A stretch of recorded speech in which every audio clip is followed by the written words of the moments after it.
The hum of a coffee machine and the hurried clatter of shoes on hardwood floors filled the spacious but sterile home of Emma and Timmy.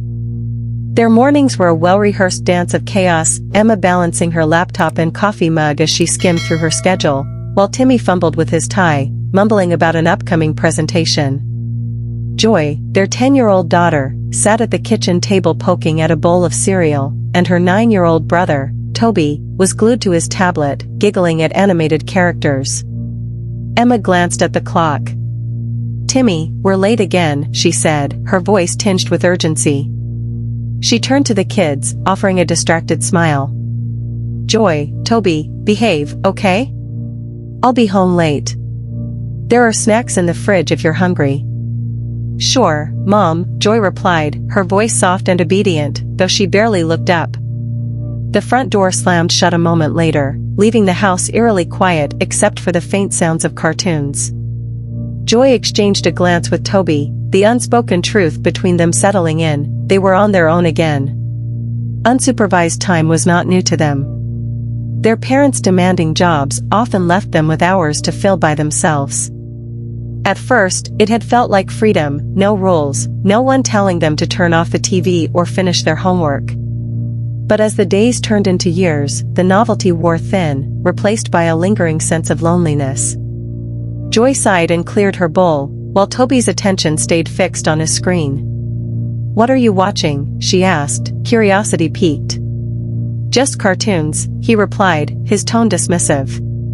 Joy leaned over to peek at his screen, but Toby quickly tilted it away. "It's not for you," he protested, giggling. Joy rolled her eyes and retreated to the family computer in the living room. She had hours to kill, and the internet always seemed to hold the promise of something new and exciting. The internet was a vast playground, and Joy loved exploring it. Today, she found herself scrolling through a video-sharing platform, clicking on random thumbnails that caught her eye. A funny prank video here, a cute puppy there, it all seemed harmless. But then, as she clicked on a video with an intriguing title, the content took a different turn. At first, she didn't fully understand what she was seeing. The people on the screen were doing things that seemed strange, yet oddly fascinating. Her cheeks flushed, and she quickly closed the tab, glancing over her shoulder to ensure Toby hadn't seen. But the images lingered in her mind, like a puzzle she couldn't quite solve.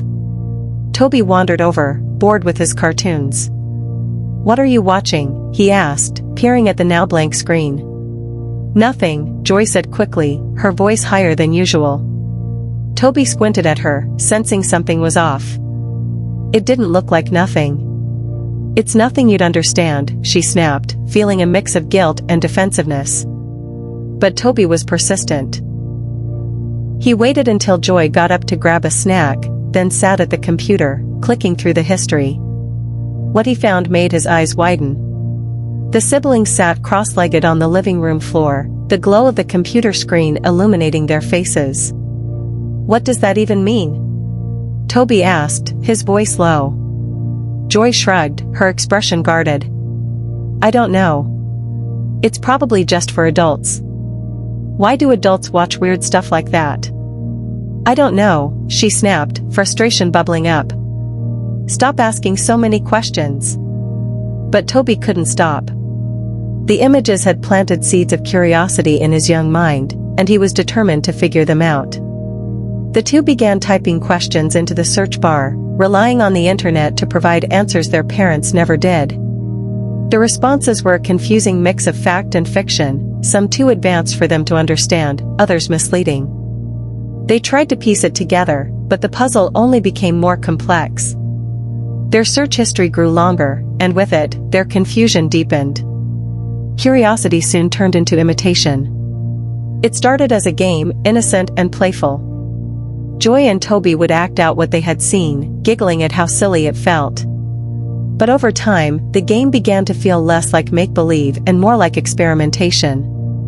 Toby suggested they try using their dolls to recreate scenes, while Joy hesitated, sensing an invisible line being crossed. "Maybe we shouldn't," she said, her voice uncertain. "Why not?" "It's just pretend," Toby insisted, his naivety blinding him to the implications. They continued their game, unaware of the risk. To them, it was an innocent exploration, but the undertones of their play carried far greater consequences. At school, Joy found herself distracted. She barely listened in class, her thoughts consumed by questions and scenarios that felt too big for her young mind. Her teacher, Ms. Carter, noticed her zoning out and asked, "Joy, is everything okay?" Joy nodded quickly, but her fidgeting hands betrayed her.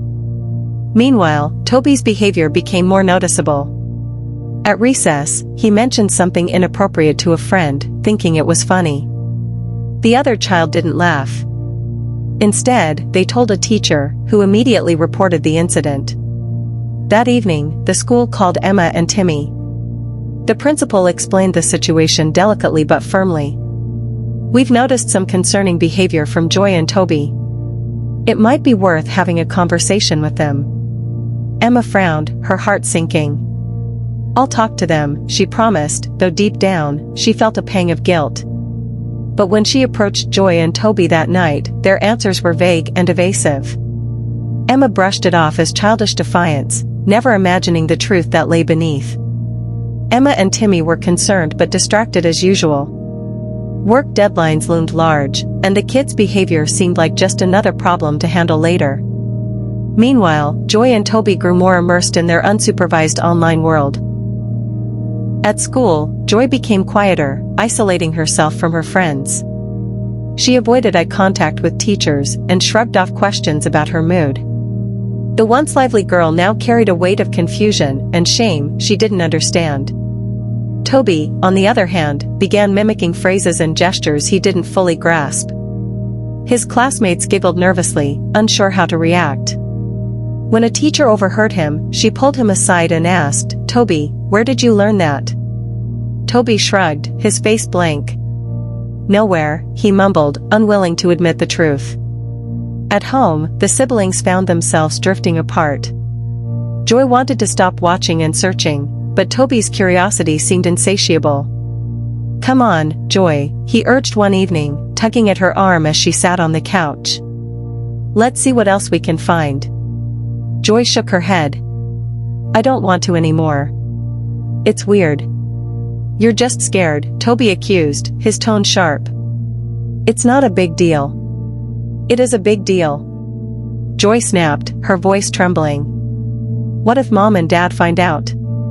"They're too busy to notice," Toby retorted, brushing off her concerns.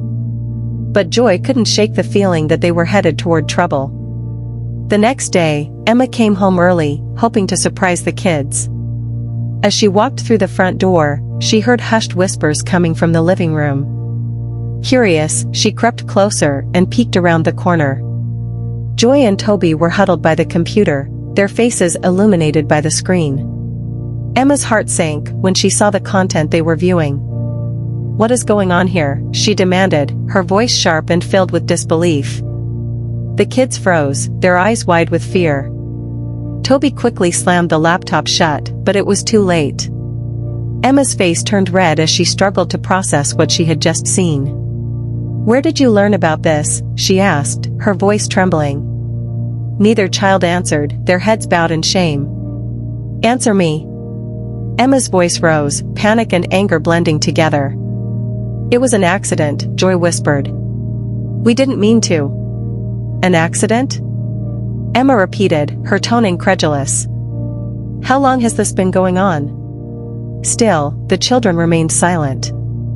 Emma paced the room, her mind racing.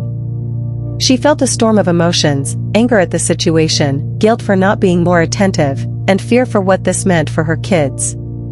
"We're going to talk about this when your dad gets home," she said firmly, leaving no room for argument. That evening, Emma and Timmy sat down with Joy and Toby at the dining table. The atmosphere was heavy with tension, the usually warm space now filled with unease. Timmy cleared his throat, his expression serious. "Your mom told me what she found today. We need to talk about this." "We didn't mean to do anything wrong," Joy said softly, tears welling in her eyes. "It just popped up," Toby added, trying to deflect blame. "We were curious." Emma and Timmy exchanged a glance, their guilt mirrored in each other's eyes. They had always thought of their kids as innocent, shielded from the harsher realities of the world. But their negligence had left Joy and Toby exposed in ways they never anticipated. "This isn't your fault," Emma said finally, her voice softer. "But you need to understand that what you've been watching isn't for kids. It can be confusing and harmful." Timmy nodded. "And it's our job to protect you. We should have been paying more attention." Joy and Toby looked down, their guilt mingling with relief at their parents' understanding tone. The next day, Emma reached out to a family counselor, hoping to navigate the situation with professional guidance. Dr. Chichi, a warm and approachable woman, greeted them in her cozy office. "Thank you for coming," she said, smiling gently at the family. "It's important to talk about these things openly and honestly." Over the next hour, Dr. Chichi helped Joy and Toby express their feelings. Joy admitted she had felt scared and confused, while Toby confessed he didn't realize the seriousness of their actions. Dr. Chichi also spoke to Emma and Timmy about setting boundaries. "It's not just about restricting access," she explained. "It's about having ongoing conversations and creating an environment where your kids feel safe asking questions." The session ended on a hopeful note, with actionable steps for the family to move forward. Back at home, Emma and Timmy implemented new rules. The family computer was moved to a shared space, and parental controls were installed. Screen time limits were introduced, and the siblings were encouraged to spend more time outdoors or engaging in creative activities. Joy and Toby initially resisted the changes, but over time, they began to adapt. The family also started having weekly discussions about internet safety, where the kids could ask questions without fear of judgment. The bond between the family slowly began to heal. Emma and Timmy made a conscious effort to spend more quality time with their children, ensuring they felt supported and loved. Though the memory of their unsupervised exploration lingered, it became a lesson rather than a burden. Joy and Toby learned the importance of making thoughtful choices, while Emma and Timmy realized the value of being present in their children's lives.